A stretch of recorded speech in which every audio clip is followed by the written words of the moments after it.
all your favorite tunes. Stay locked in on your favorite Good Vibes station. GB 99.9, your Good Vibes. DJ Frankie. DJ Frankie.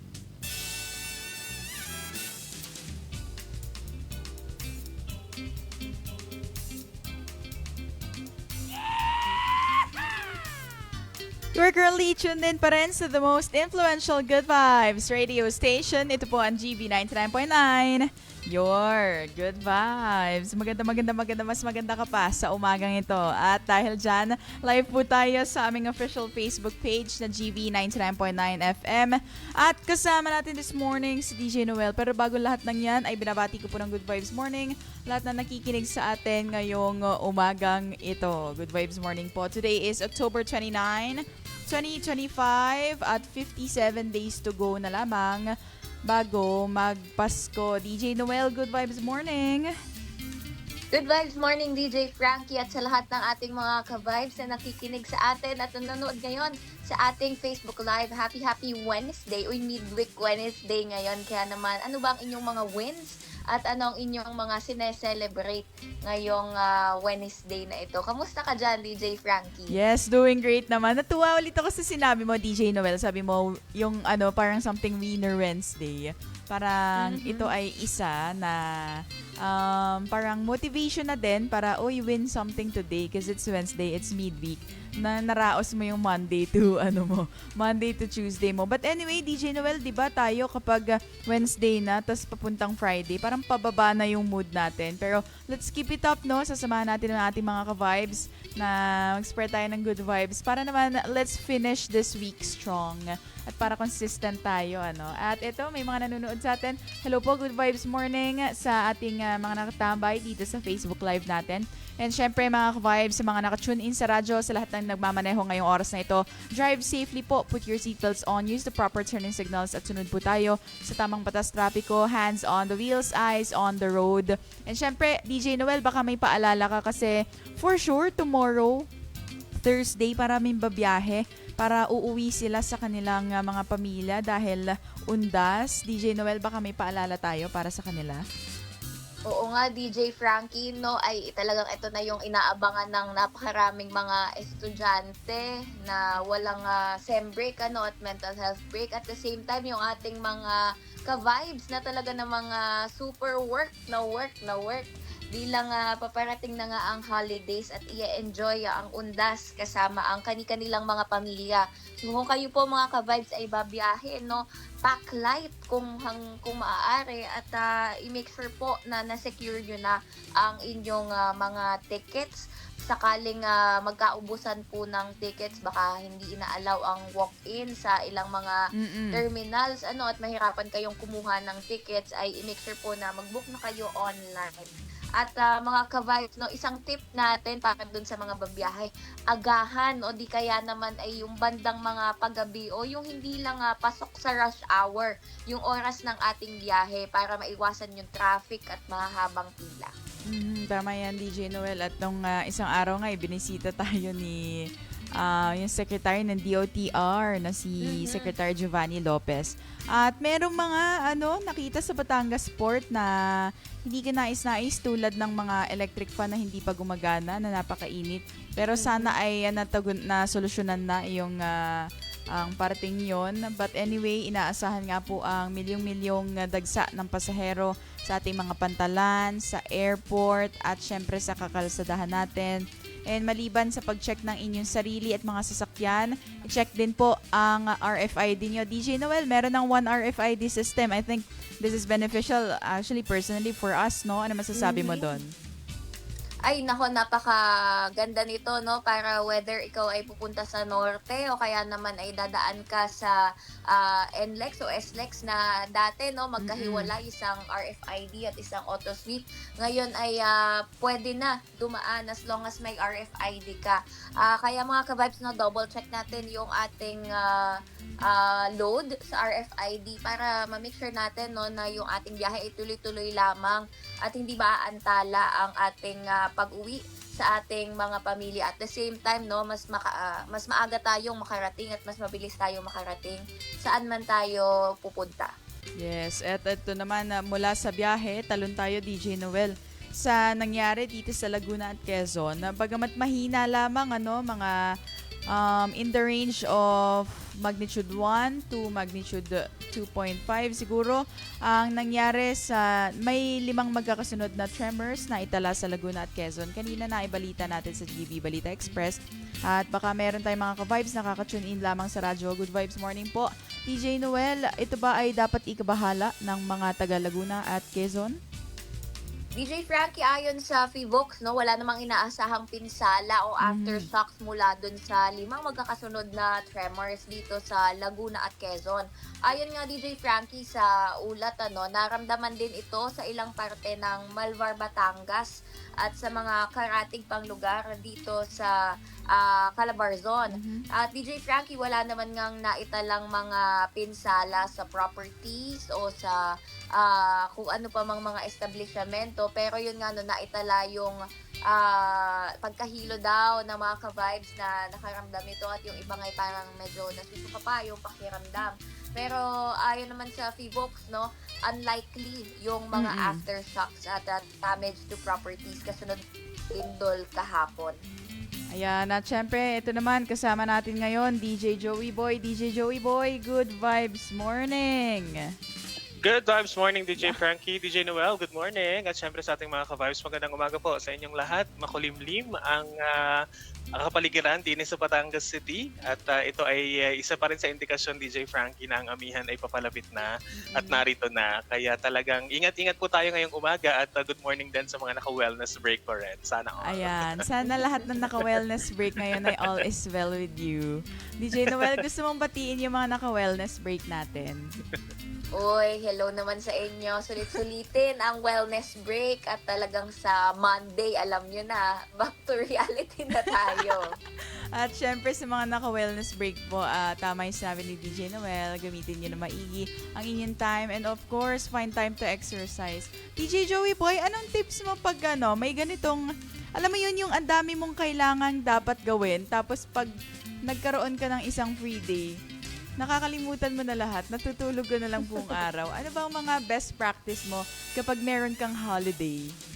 Talagang relate ako dyan, DJ Frankie. Yan. Lalo na't paminsan-minsan kapag tayo ay nakakain.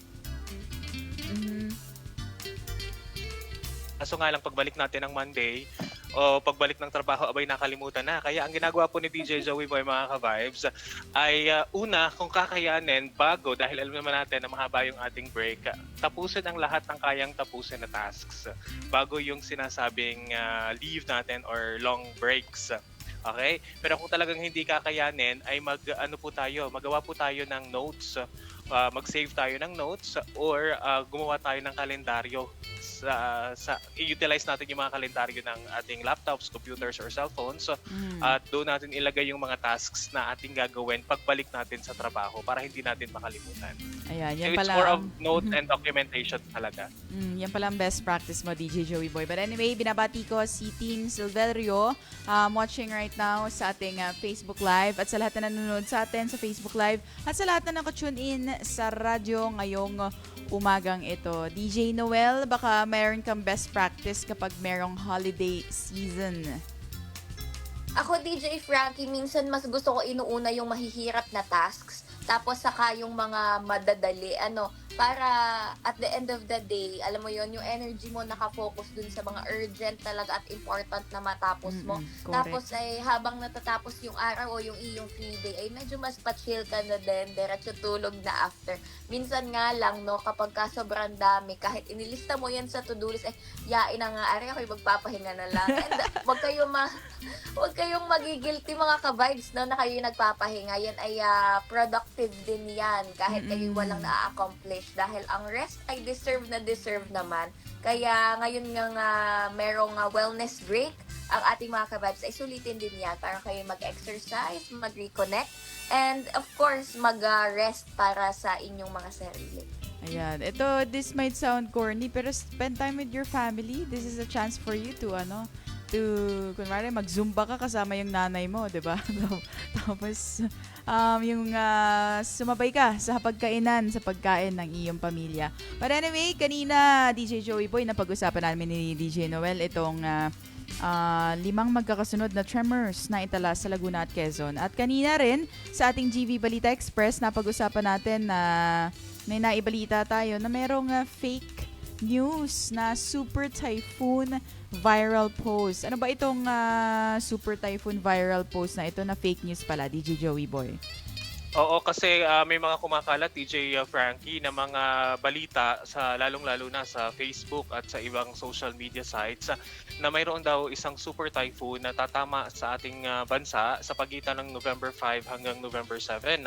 At ayon po sa ahensya, ito ay DJ Frankie ay napatiming pa sa paglandfall ng isang hurricane sa Jamaica na kung talagang parang nag-fuel ito doon sa sa viral post na iyon. Pero ito po ay may naging itinanggi ng Pag-asa mga ka-vibes dahil ayon po sa ahensya, bagamat may medium chance ng bagyo sa ating bansa na maaaring tumama sa pagitan ng October 27 hanggang November 2 ay hindi pa rin po tiyak ang direksyon nito at hindi pa alam ang lakas dahil ito po ay wala pa sa Philippine Area of Responsibility at dahil nga may mga iba't ibang weather system tulad ng Intertropical Convergence Zone, ng amihan, ng easterlies at ng kung ano-ano pa ay maaaring mabago ang direksyon ng nasabing sama ng panahon.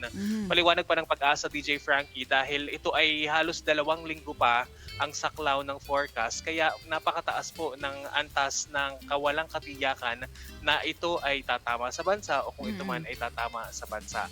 Ang mahigpit na payo, DJ Frankie, ng Pag-asa sa ating mga ka-vibes ay mag-ingat po sa mga inyong nababasa at sa inyong mga isineshare. Hindi po lahat ng impormasyon na inyong nakikita ay tama.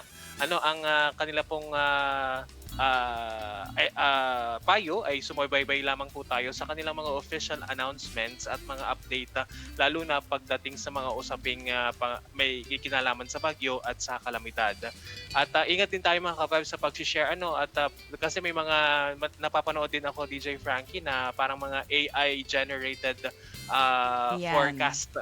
Ayan, na obvious naman na AI siya. So wag na po nating i-share yung mga ganun kasi nagkakaroon po ito ng panic o nagdudulot ito ng panic. Yung mga fear-mongering ba yan, di ba? Yung mga ganyan And anyway, ito meron tayong kasama dito. Lumaki tong journalist sa kanilang campus, DJ Noel. Baka pwede ka mag-share. Ano ba yung mga pwede nating i-fact checks at mga kailangan i-consider. At syempre, common sense. Basahin nyo muna kung ano yung mga pinag-share nyo. Minsan kasi nakita nyo lang yung clickbait, yung surface lang, tapos share agad kayo ng share. Ayan, parang yung tita nyo, pinapagalitan kayo. O DJ Noel, ikaw na nga ang magsabi sa mga ito. Nako, DJ Frankie, DJ Joey Boy, alam naman natin ngayon, mahirap nang i-distinguish ang fake news sa hindi dahil nga ng minsan yung mga nilalabas na mga announcement, mga pictures and videos, mukha talagang totoo. At the same time, yung ginagaya, yung pinipilit na pagmukhaing galing sila sa mapapagkatiwalaang sources. Pero mga ka-vibes, nasa atin ngayon yung challenge na i-double check at talagang i-verify yung mga balita na ating nakikita. Check po natin sino ba yung nag-post nito. Ito ba ay official account ng mga otoridad o di kaya naman ay karespe-respetong mga media agency. At the same time, mga ka-vibes, ngayon ay marami ng mga AI generated o ito po yung artificial intelligence natin na kaya ng bumuo ng pictures o di kaya naman ay mag-edit, maglabas ng mga video, mag-generate ng videos na mukhang totoo. Ilan po sa mga ito ay ginagawa po yan sa internet kung saan magbibigay ka lang ng prompt o yung parang yung ini-input na sabihin mo ay generate a photo of ganito ganyan. At maglalabas na nga itong mga AI agad ng mga ganong larawan at videos. Kaya mga ka-vibes, especially dun sa mga hindi pa po nakatry ng AI at hindi pa po familiar sa kung paano ito gumagana, maging mapagmatsyag lamang po tayo at mapanuri. Kapag may mga videos tayo na nakikita, yung iba nga ginagaya pa yung boses ng mga sikat na personalidad. Tignan po natin yung mga inconsistencies sa larawan. Minsan yung daliri, 6 pala, o di kaya naman yung buka po ng bibig ay hindi sabay dun sa sinasabi. Malaki po ang tsansa na AI generated ang mga ito. At wag po tayong agad na maniniwala. Magtiwala lang po tayo dun sa mga verified nating sources. At wag din po tayo agad basta mag-share hanggat hindi tayo nakakasiguro na tama at totoo yung ating mga ipinopost. Yes, correct na correct. At pasok na pasok ang sinabi ni DJ Noel. Mga ka-vibes, maging matalino sa paggamit ng social media platforms. At syempre, huwag kang magpa-overpower sa magagawa ng teknolohiya. We know ito po ay advancement, ito po ay innovation, and most of the time, digitalization ang goal naman talaga ng lahat para sa improvement ng mga sistema, ng ating mga proseso, ganyan. Pero maging matalino pa rin tayo mga ka-vibes sa paggamit. Ito naman ay hindi natin dinidiscourage ang mga paggamit ng AI. Yes. Pero ito ay dapat ginagamit ng tama. Kaya to all the teachers out there, wag natin silang i-discourage, pero turuan natin ng tamang paggamit. Ayan mga ka-vibes Ay, nailabas din natin. Ano masasabi mo doon, DJ Joey Boy? At least ay sana talaga mga ka-vibes ay talagang maging mapanuri, mapagmatsyag at araling mabuti. At kung may chance, let's also learn about artificial intelligence kung tayo ay may mga kamag-anak o mga pamangkin, lalo na sa mga tito at mga titas natin na may alam o pwedeng may makausap tungkol sa artificial intelligence, ayan, ay mas magandang tayo ay magpaturo. Dahil kailangan din nating mag-evolve dahil ito ay pa-advance ng pa-advance mga ka-vibes. At para tayo rin ay hindi maloko, dahil hindi lang naman sa usaping balita ang artificial intelligence, parang sa lahat ng aspeto ng impormasyon ay nandyan na ang artificial intelligence, pati sa mga gamot, sa usaping pinansyal, at kung ano-ano pa ay talagang nandyan na ang artificial intelligence. Kaya mahalaga at maganda na tayo ay mag-aral din tungkol dito. Yan. At bago lahat ito, binabati ko si Den Leonard Orca sa Vedra. Sabi niya, hello, good morning. DJ Frankie, good morning po. Maraming salamat po sa panonood dito sa ating Facebook Live. At syempre sa mga nakatunin sa radyo at sa mga kakatunin pa lamang sa radyo, nandito po kami. Kasama ko si DJ Noel at DJ Joey Boy, spreading good vibes this morning. And syempre, 57 days to go bago magpasko. DJ Noel, may paghahanda ka na ba para sa darating na Kapaskuhan? Ay, DJ Frankie, talaga namang abang na tayo sa mga payday sale bilang inuunti-unti na nga ang mga regalong ibibigay sa mga inaanak at syempre sa mga mahal sa buhay. At mga ka-vibes, ilista na yung inyong mga bibigyan para walang makalimutan at kapag nga may sale ay maibili na ang mga regalong ibibigay. Minsan naman, DJ Frankie, DJ Joey Boy, may mga ilang kaibigan ako na mas prefer nila na sila'y sulatan pagka Kapaskuhan. At yung sana all, no? Yung mga kaibigan mo, puro sulat lang ang tapat. Pero nakakatuwang isipin, no, na minsan mas nafe-feel nila yung love through communication o kaya naman sasabihin ay i-date mo na lang ako. May mga friends ako na ganyan na mas binavalue yung quality time over material gifts. Kaya maganda din na alamin nyo ano ba yung gusto ng inyong mga pagbibigyan at magandang i-take advantage natin yung mga gantong holidays, no? Para makapag-catch up with friends and syempre yung inyong mga pamilya, bumisita po ng sama-sama sa sementeryo at alalahanin natin yung ating mga mahal sa buhay. Yes. Ikaw, DJ Joey Boy, anong paghahanda natin para sa Kapaskuhan? Oo, napapag-usapan na lang din yung material gift, DJ Frankie, DJ Noel. Kahapon ngayon napag-diskusyon na naming mag-asawa kung kami baga ay itutuloy pa ang pamimili ng regalo. O kung peperahin na lamang at i-ampound na lamang. Kasi parang napapansin natin ngayon, parang mas na-appreciate na kahit bata pa lang, mas preferred nila na actual cash yung nakikita nila at kesa pa material na bagay. At saka sa sobrang dami kasi ngayon, sa sobrang dali ng bumili or umorder online, parang yun na rin yung nagagawa ng mga magulang ng mga inaanak natin. So parang somehow sanay na sila na nag-unwrap or nag-unboxing ng mga parcels na kanilang nare-receive. So parang hindi na, parang mas kakaiba pa sa kanila yung ampaw at saka actual cash yung marireceive nila. Pero we're still weighing in kasi nga baka naman mamaya after matapos mas masaya yung nanay o yung parents. Kasi may mga ganun Pero yun nga, kung kayo ba ang tatanungin, sa tingin ninyo sa panahon ngayon, DJ Frankie, DJ Noel, are you more onto gift, material, or more on cash incentives or gift certificate? Bless muna sa ninang. Charot. Sige, DJ Noel, sagutin mo yung tanong ni DJ Joey Boy. Ako kasi ang aking love language talaga ay giving of gifts. Pero alam same. nyo, kapag ka mga reunion, kaysa isa-isahin ko nga naman yung pagbibigay at pagbabalot ng regalo para sa mga kamag-anak na napakarami, ay talagang magpapapila na lang, mas madali. At mas a-appreciate pa nga minsan ng mga kabataan. Parang all ages, talagang na-appreciate yan. Kahit mga tito-tita na tuwang-tuwa dyan. Kaya para dun sa aking mga close friends na alam ko ang hilig, ay talagang iba pa rin yung nagbubukas ka ng regalo mula sa iyong mga kaibigan at mga mahal sa buhay na alam mong pinag-isipang bilhin, pinaghirapang balutin. Pero para doon sa ating mga kamag-anak, na alam mong iba-iba yung hilig at napakarami, ay mas okay nga minsan na ang ibigay ay yung cash gift na lamang. Parehas tayo, Ikaw, DJ Noel. Frankie. Parehas tayo, DJ Noel. Alam mo, sometimes when giving flowers then at talaga pipiliin mo ano ba yung trip nito, tapos ano ba yung babagay na fillers dito, and something like that. And for example, sa aking pamilya, ano ba yung yung magugustuhan niya talaga. Gusto ko kasi yung pinili talaga na pinagugulan ko ng time and effort and research. Gusto mo yon? May research pa yung yung paghahanap ng regalo. And syempre, dun sa iba wala ng time and pambansang ninang tayo.